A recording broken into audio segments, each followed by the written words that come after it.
নমস্কার, কেমন আছেন সবাই? আশা করছি সবাই খুব ভালো আছেন। আমার নতুন একটা ভিডিওতে সবাইকে স্বাগত জানাই। আজকে বাড়িতে পাবদা মাছ আনা হয়েছে, তাই ভাবলাম আজকে আপনাদেরকে সর্ষে পাবদা রান্না করে দেখাই। তার জন্য গোটা সর্ষে, পোস্ত আর কাঁচা লঙ্কা বেটে নেব।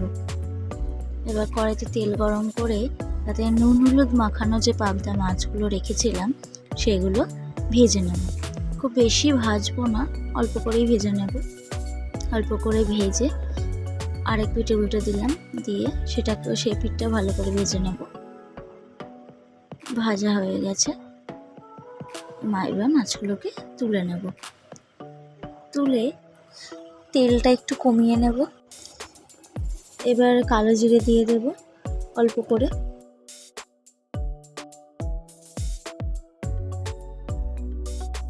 তেলের মধ্যে এবার হলুদ গুঁড়ো দিয়ে কুচনো টমেটোগুলো দিয়ে দেব।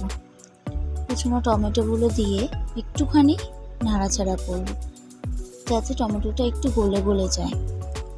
একটু ভাজা ভাজা টমেটোটা হওয়া অবধি অপেক্ষা করব।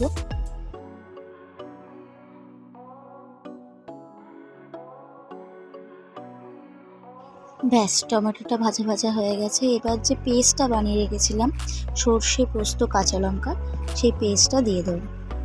একটুখানি বাটিতে জল নিয়ে সেই বাটিটা ধুয়ে সেই জলটা দিয়ে দেব। দিয়ে এবার এটাকে ভালো করে একটু নাড়ব।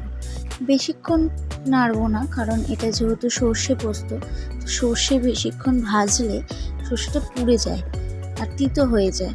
তো তাই জন্য এটা বেশিক্ষণ কষাবো না, হালকা করে কষিয়ে নেব। নুন দেব, হলুদ দেব পরিমাণ মতো, একটুখানি লঙ্কার গুঁড়ো দেব কালারের জন্য, দিয়ে এটাকে এবার একটু কষাবো।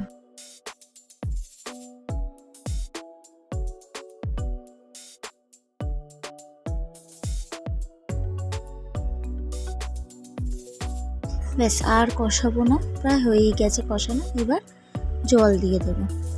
খুব বেশি জল দেব না, এটা একটুখানি যেহেতু মাখা মাখা হয়, অল্প করে জল দেব। দিয়ে এটা ভালো করে একটুখানি নেড়ে তার মধ্যে ভেজে রাখা পাবদা মাছগুলো দিয়ে দেবো।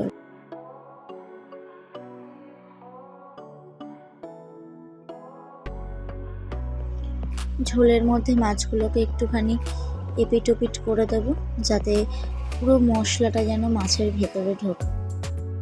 6-7 মিনিট মতন চাপা দিয়ে রেখেছিলাম অল্প আছে। ব্যাস, আমাদের পাবদা সর্ষে রেডি।